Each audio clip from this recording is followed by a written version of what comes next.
This message comes from Edward Jones, where they believe rich is about taking care of what gives your life meaning. That's why your financial advisor personalizes your plan to help you preserve your progress and create something that lasts. Let's find your rich. Edward Jones, member SIPC. This is Planet Money from NPR. Welcome back to Planet Money Summer School. We're hanging out here every Wednesday until Labor Day, just like an ice cream truck that plays a catchy jingle of knowledge. In the first half of our short political economy semester, we talked about the things that the government pretty much has to do.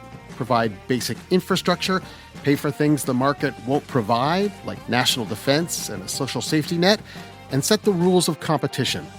But today, we discuss what happens when the government really wants to get their hands dirty and shape the direction of the economy.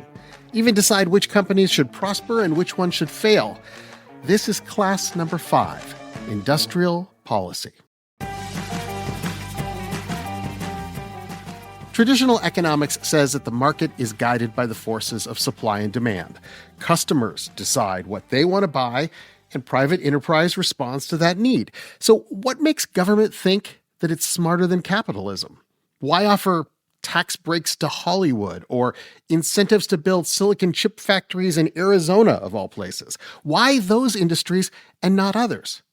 Joining us to help answer that question is Professor Joan Ricart-Huguet, who teaches political science at Loyola University, Maryland.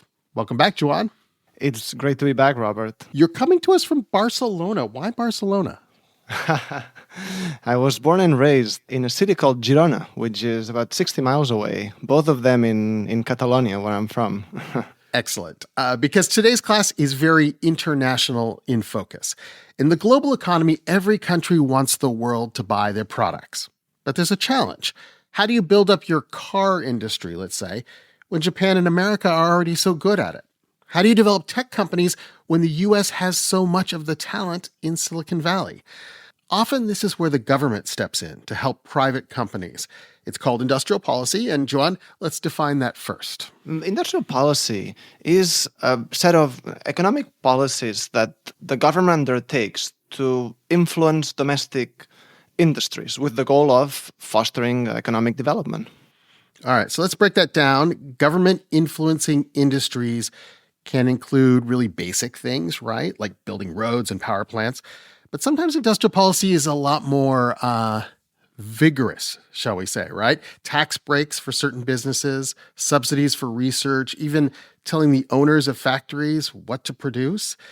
The funny thing is, we in the United States do this all the time, but when another place, when Europe or China does industrial policy, we cry, oh, it's not fair for you to subsidize your airplanes or subsidize your cars. But is industrial policy necessarily a bad thing? Is it anti-competitive? Industrial policy generally limits competition. Whether it's good or bad depends on who we're asking. So industrial policy should be good for the companies that are being favored. Whether it's good for the citizens of the country doing industrial policy as a whole, that depends on whether industrial policy is successful. The US has a long history of industrial policy in the 19th century. Well, and not just the 19th century. I like to think that NASA and our space race to the moon, that was the government supporting a lot of industries in aerospace, right? The Internet's a great example of the government developed something and helped create all these companies around it. DARPA was the big project tied to the Department of Defense, DoD, that eventually, led to all these scientists collaborating and creating kind of the early version of the internet. The question, of course, that someone may ask is, well, had the government not helped, would we have internet anyway? And the answer is probably yes. The question is whether we would have had it earlier or later. And many people may argue that it would have come later because the amount of initial capital you need for some of these big breakthroughs are stuff that sometimes only very big companies or big governments like the US can fund. So, Professor, we have 2 stories today. Should we start with the cautionary tale? The things that can go wrong with industrial policy, or should we start with the wild success story? Up to you. I'd say let's start on the cautionary tale so that we can end up on a happier note. That is a wise, wise pick. We will start with the wild story of what happened when a certain government decided it wanted to manufacture its very own mobile phone. After the break.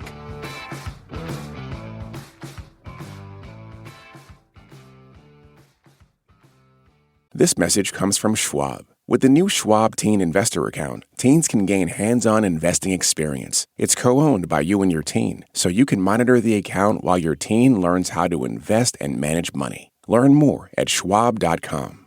Support for this podcast and the following message come from Vanguard. Every day, shareholders meet to discuss important matters about the companies you invest in. Now you can make your voice heard too. Vanguard Investor Choice makes it easy to set your proxy voting preference for your eligible Vanguard index funds. Visit Vanguard.com/investor choice to learn more. Vanguard investors own shares of their index funds, and those funds own shares of the companies they invest in. Vanguard Marketing Corporation, distributor. And we are back with our class on the do's and the don'ts of industrial policy. Our first case study is definitely in the don't category. It takes place in Argentina, in particular the region at the very tip of Argentina near the South Pole, and an attempt to build an Argentinian cell phone. Professor, what should the students be listening for in this episode? So one of the things they should keep in mind is whether it makes economic sense to try to industrialize in the South Pole, far away from the economic center of activity in Argentina, and for that matter, in all of Latin America. Great. This story takes place around 2010, and it was hosted by Jacob Goldstein and Stacey Vanek Smith. A few years ago, Argentina was in this situation that might sound a little bit familiar. The country had just elected this charismatic populist president who said she was going to fix the Argentine economy. Her name was Cristina Kirchner. She said, Argentina isn't making things. We need to make things. And so she had this idea. She was going to bring manufacturing from Asia and Mexico to Argentina. En tiempos de globalización siguen más vigentes que nunca. Representar los intereses de los argentinos. Kirchner started pressuring companies to make things in Argentina. She put huge taxes on things that were manufactured overseas, taxes of like 30 and 40%. And for some other things, including certain kinds of electronics, say, Kirchner went even further. She said, you cannot import these at all. If you want to sell them in Argentina, you have to make them in Argentina. Hugo Bonifacini saw this firsthand. Okay, sorry for my English, Stacey. No, your English sounds great. No, it's not true. Hugo was a systems engineer at a manufacturing company in a remote part of Argentina. It was a pretty small operation, about 60 employees. And then right around 2010, give or take, the president of Argentina makes this law that says all these things have to be made in Argentina. And suddenly Hugo's world is like completely transformed. Like overnight, these giant shipping containers full of parts and machinery for all this new manufacturing start showing up outside his office. We don't have warehouse to storage. So all the parts would arrive and you didn't have anywhere to put them. Yes. A lot of those containers full of equipment had cell phone parts, smartphone parts, because one of those things that Kirchner said you cannot import at all, has to be made in Argentina, was cell phones. And some companies like Apple and the iPhone, for example, would not play ball. But other companies said, okay, we will give it a try, including the company that made BlackBerries. This was back in 2011, and BlackBerry was a hot phone. In fact, it was the most popular phone in Argentina at the time. Okay. Argentine celebrities and politicians were all carrying BlackBerries around. It was kind of like the it phone.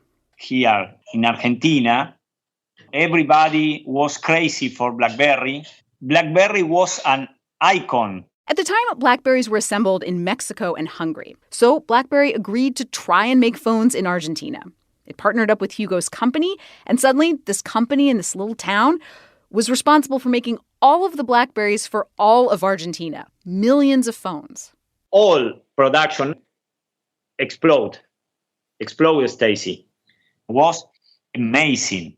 Now, when Kirchner would tell companies, you have to make stuff in Argentina, it didn't always stop there. She would sometimes get very specific. In the case of BlackBerry, she had a very particular part of Argentina in mind. Wes Nickel ran BlackBerry's South America operations. The law was that you had to manufacture it down at the very southern tip of Argentina. Tierra del Fuego, land of fire.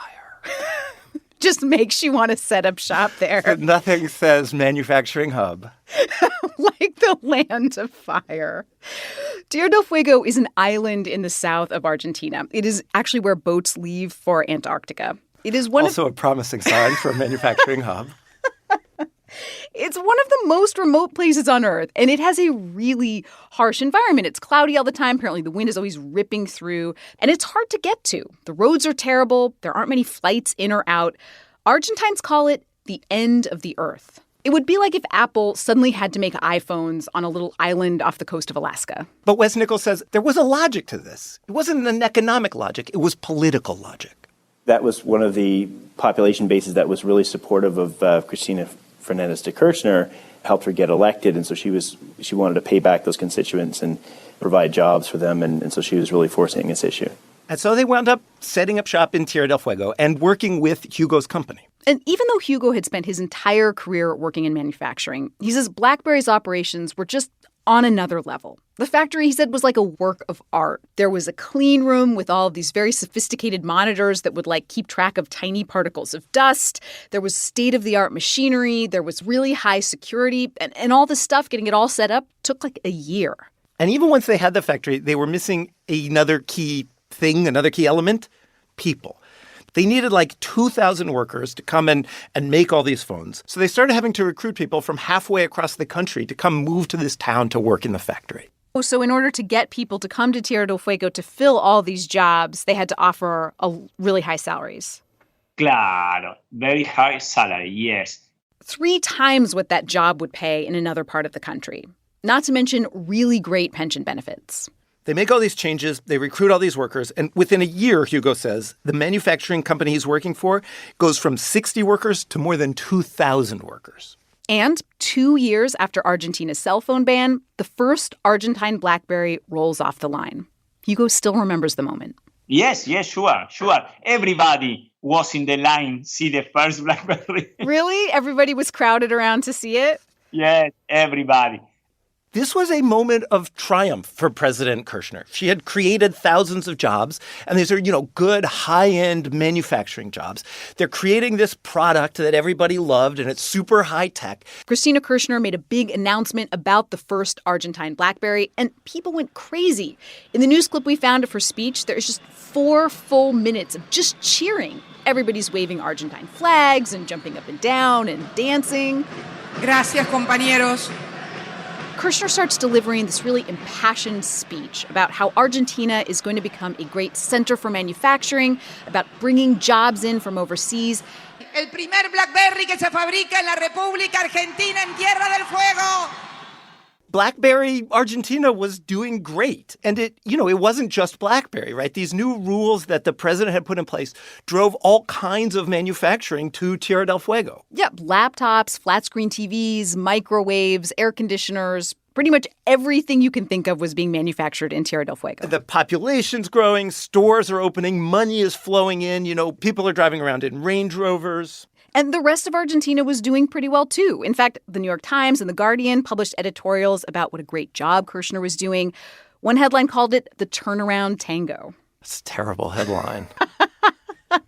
Well, you think in Argentina, they're like, every time it's got to be the tango? Gotta be the point, though, Jacob, is that Kirchner's plan of, strong-arming companies to start producing things in this remote part of Argentina, it was working.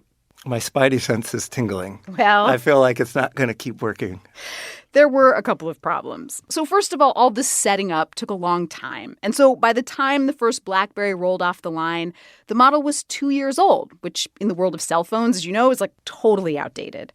And in addition to that, it was expensive. In fact, the BlackBerry in Argentina was twice as expensive as newer BlackBerry models in the U.S. So now President Kirchner, who set up this, manufacturing miracle, has a new problem, right?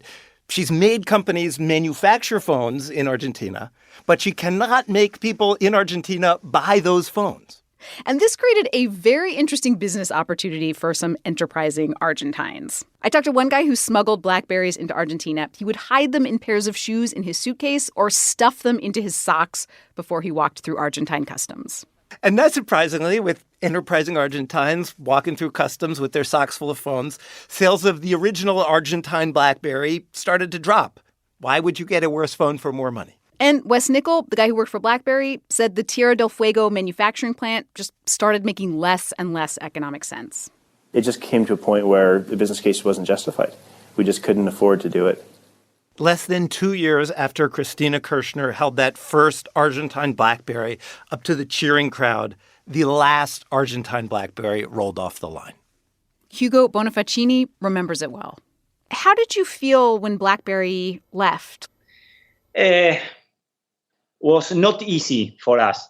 Como dicen ustedes americanos, sabor amargo. Oh, it left a bad taste in your mouth. Yes, that's right. It's sabor amargo. Bitter. Bitter taste. Bitter taste. Kirchner's government had invested $23 million in the BlackBerry project, not to mention $6,000 per worker per month. That was all up in smoke.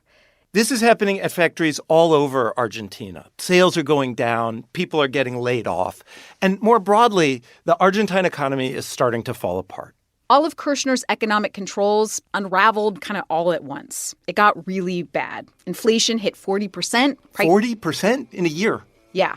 And prices rose for everything. Food prices more than doubled. And a lot of companies that had been strong-armed into setting up shop in Argentina started pulling out.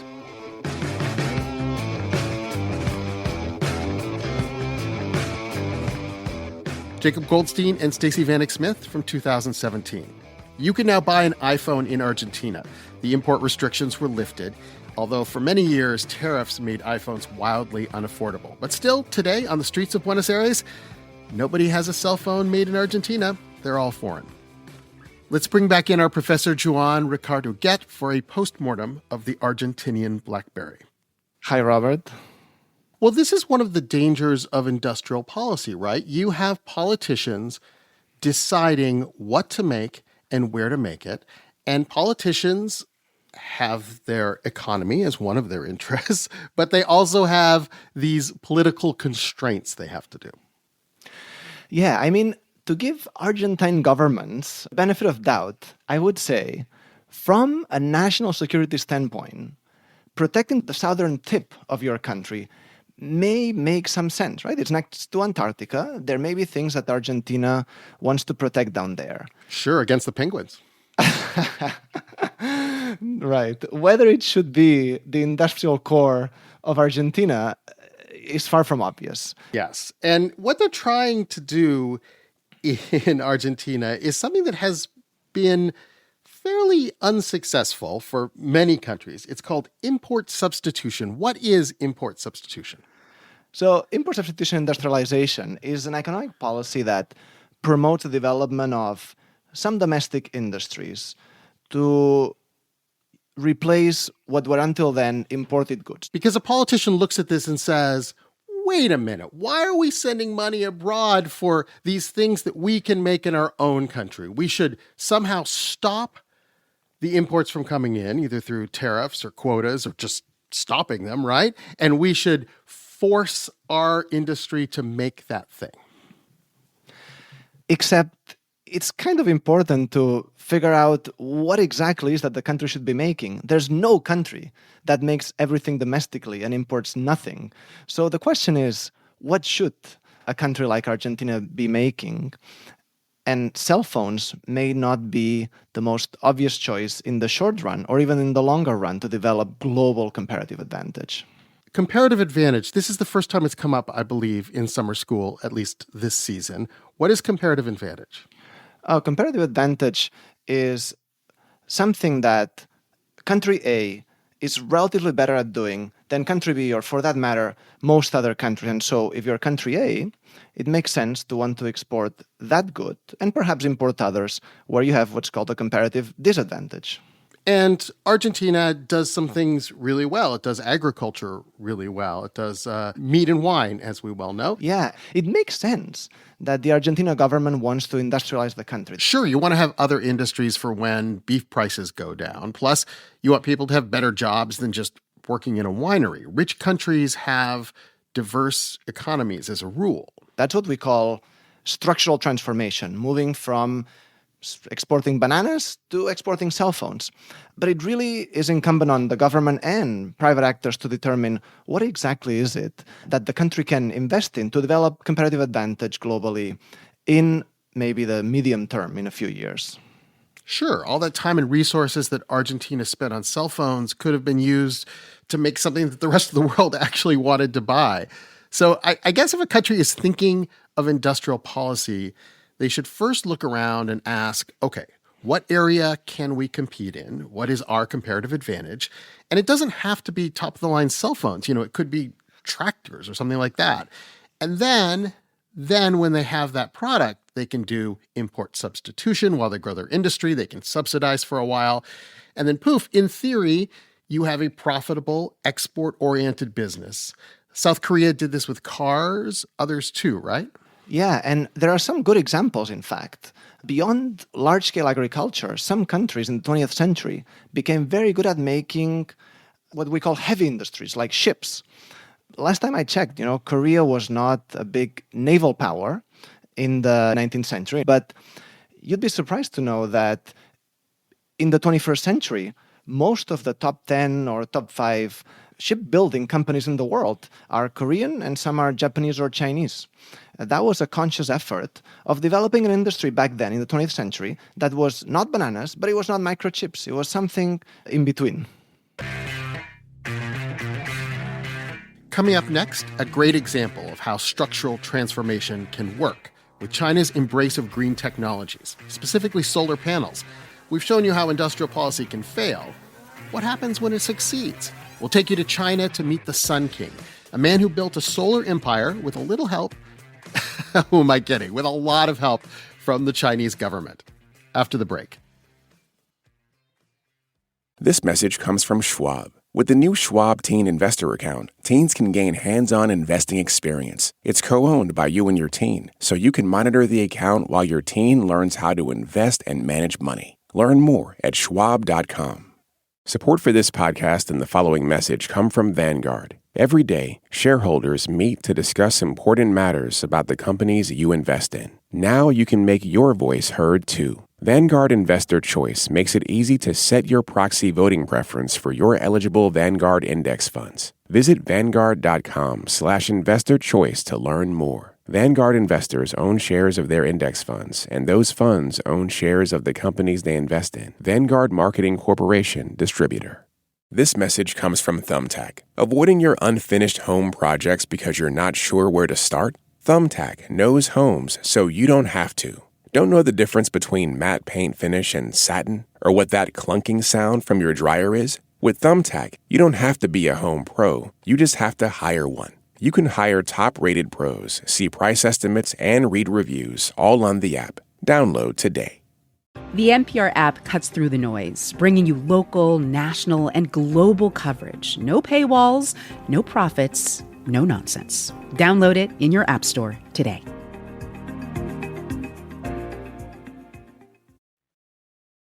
Okay, class, I am going to write a fact on the blackboard. Yes, we still have blackboards here at summer school. China accounts for more than 80% of the global market in solar panels. 80%. This was not an accident. This was industrial policy. As you listen to this next case study, think about what the Chinese government did to make Chinese solar businesses succeed and how they avoided the mistakes of Argentina. The story comes from the Indicator podcast, hosted by Emily Feng and Adrian Ma. To tell the story about the rise of China in terms of solar, I wanted to start with someone the industry has nicknamed the Sun King. I have been, working towards my goal of solar everywhere. This is like my dream. The Sun King is an amazing nickname. Does the Sun King, though, have a real name? I hope he kind of doesn't. Sorry to disappoint you, Adrian, but the Sun King does have a real name. His name is Shi Zhenrong, and he's seen it all in the solar industry. He's seen the boom and the bust, and then the boom again of China Solar. And I first met him several years ago, actually, in Shanghai at this noisy solar industry exhibition. And he described to me then just what it took to create this industry in China from basically nothing. Because when he first started his company, Sun Tech Power Holdings, in 2001, solar was dominated by Japan, the US, and Germany. Yes, the markets in Europe and the US, but not here. And also, there was no supply chain, all right? And no capital. I mean, only back 20 years, and it was so difficult to raise any money here. But she starts meeting with local governments in China, and they're all eager for high-tech manufacturing. So they ask him for a business plan, which he admits he'd never written before. In 2001, Shi does get investment from a small city called Wuxi, and Suntech starts making panels there within a year and a half. Suntech grows fast, but they get an extra boost in 2006. That's when China launches an important strategy, its 11th five-year plan. And in it, China declares renewable energy, and particularly solar, to be key economic priorities. That means there is now billions of dollars in state money to go to research and development on solar panels. And China starts giving basically free land and electricity and also tax breaks to solar companies like Suntech. And Suntech starts expanding even faster. But they have a problem. We realized the supply chain got a problem. We couldn't have enough to supply the industry at the pace of expansion, especially polysilicon.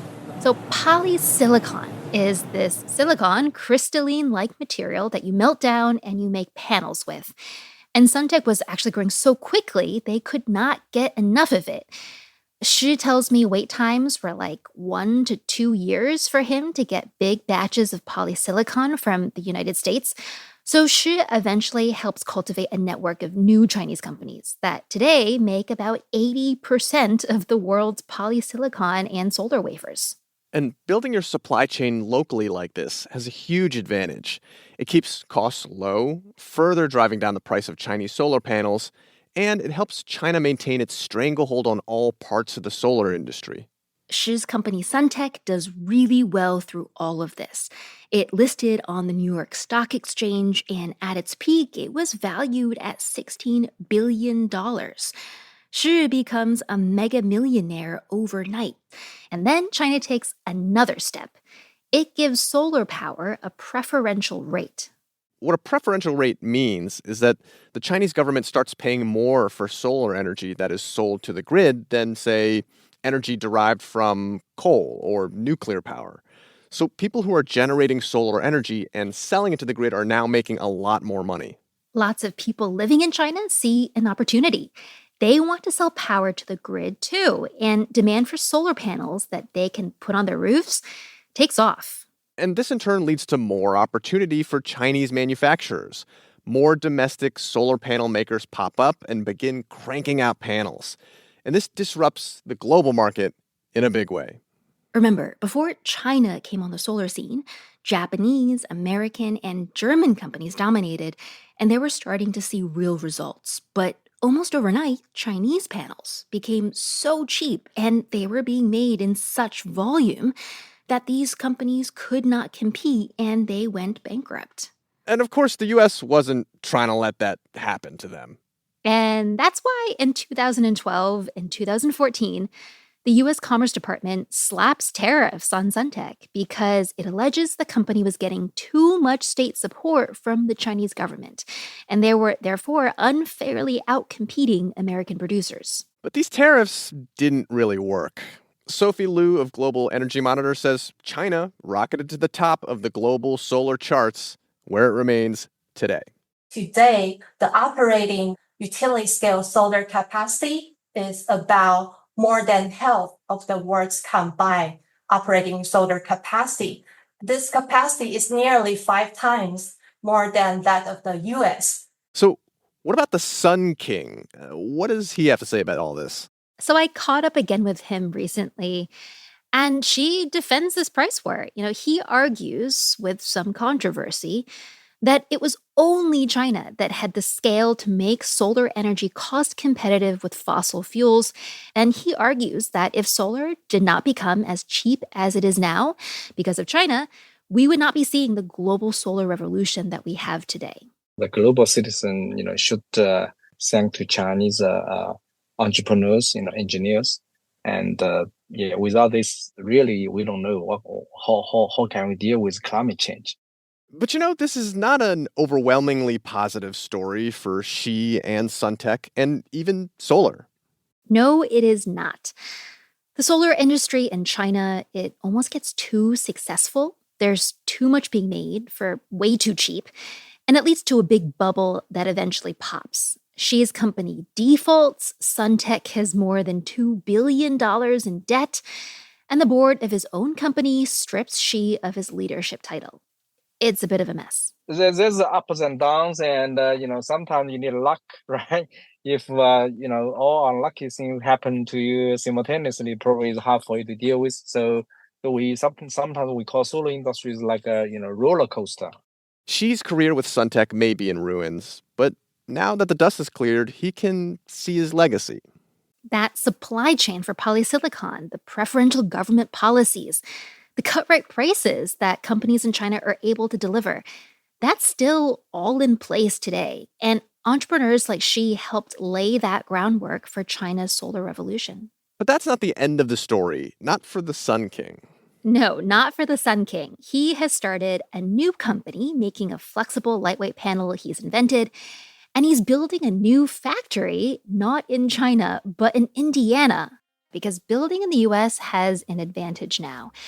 This year, President Biden doubled U.S. tariffs on Chinese solar panels from 25% to 50%.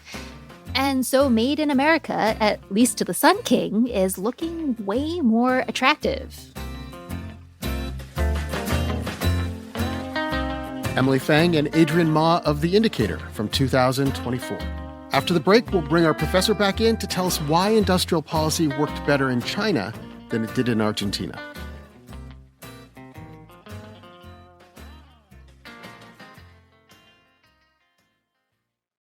Support for this podcast and the following message come from Vanguard. Every day, shareholders meet to discuss important matters about the companies you invest in. Now you can make your voice heard too. Vanguard Investor Choice makes it easy to set your proxy voting preference for your eligible Vanguard index funds. Visit Vanguard.com/investorchoice to learn more. Vanguard investors own shares of their index funds, and those funds own shares of the companies they invest in. Vanguard Marketing Corporation, distributor.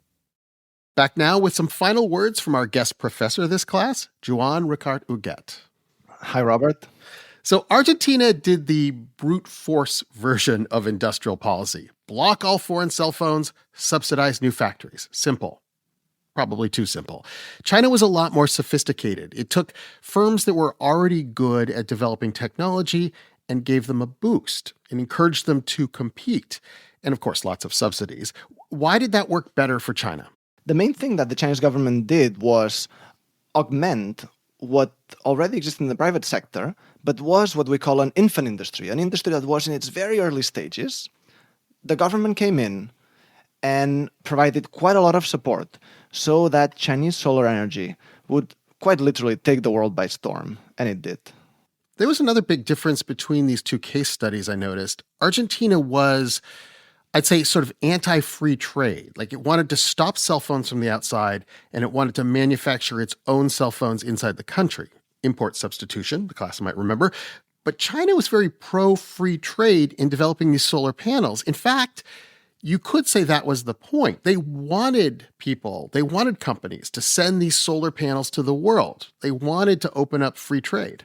Yeah, the ultimate goal of industrial policy is often to develop comparative advantage globally.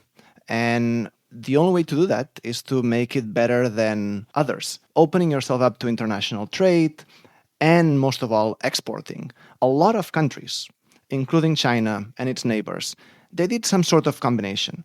They protected the domestic market, knowing that their medium-term goal was to grow by exporting. And this solves a big problem that traditional industrial policy has, which is competition. If you pick one factory and say, you're the Argentinian factory, then they're not competing against anyone. How do they get up in the morning and say, like, oh, we should really work harder? You know, the fundamental part of competition, right? China by saying you need to compete both with each other, multiple companies competing with each other, but also you need to be the best in the world. You need to compete as an industry with everyone else making solar cells. Yeah, the Chinese government has had a very decisive intervention in the solar energy in the 2010s. And one driver was we have to export, we have to dominate the world market. The second one is how they did that. And what some people have argued, including the European Union, is that they artificially lowered prices to make their solar exports more competitive. That is maybe good for the Chinese economy, not so good for the rest of us. And not so good for some of the companies in China who can't compete at the low prices. As we heard in the story, the Chinese government let the Sun King's business fail. And I know it's always tempting in industrial policy to try to prop up these companies that you've encouraged, keep them living, but you do have to let them fail sometimes. There's one concept that's helpful in understanding why sometimes industrial policy succeeds and sometimes it fails. And that's embedded autonomy. Embedded autonomy. I love that. Embedded autonomy. What is that?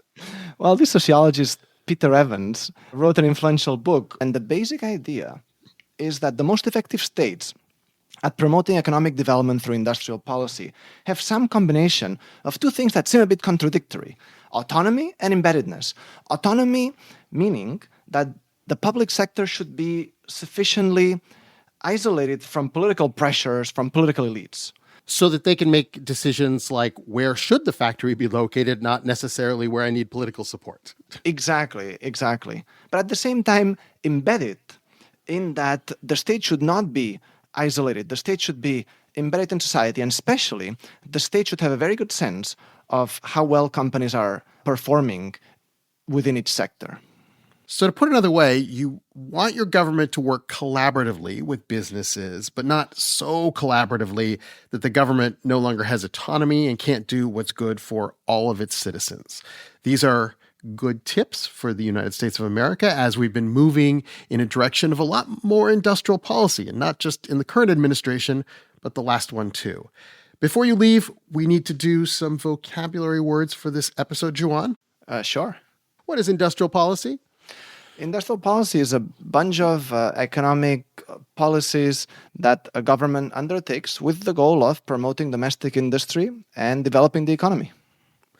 In the case of Argentina, we saw one form of this, which is called import substitution. Define that. Import substitution is making things domestically instead of importing them from abroad. Another option for a country is export-led growth. We talked about it in the China section, but really Taiwan, Japan, South Korea really exemplified this. What is export-led growth? That's when the government incentivizes certain sectors through industrial policy sometimes to export to world markets in products where they develop a competitive advantage globally. Yeah, and it forces them to compete with the best of the best in order to get better. Professor Juan Ricart Huguet from Loyola University, Maryland. Thank you so much for being our professor. 2 shows in a row. Bravo. It was a lot of fun, Robert. Thank you. Okay, students, time to start planning for the end of the semester. There's so much to do and so little time. If you are in New York City and there are still tickets left, make sure you join us for this year's graduation and party live in Brooklyn on August 18th. We have a great show planned, including a trivia contest to pick our valedictorian of the class of 2025. There's ticket info in the show notes. Hope to see you there. Also, everyone, start studying. No matter where you are located, you will be able to take an online final exam and get a souvenir diploma. Manufactured not by the government, but by us. You might want to memorize the definition of embedded autonomy. Embedded autonomy. As always, if you are a Planet Money Plus subscriber, then you have already heard us last week. Plus subscribers get the summer school lessons a week early. That's why they're always on the quad, throwing around the Frisbee, not a care in the world. You too can be a Plus subscriber. That's at plus.npr.org. Summer School is produced by Eric Mennel and edited by Alex Goldmark. It was fact-checked by Emily Crawford.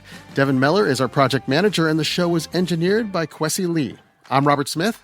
This is NPR. Thanks for listening.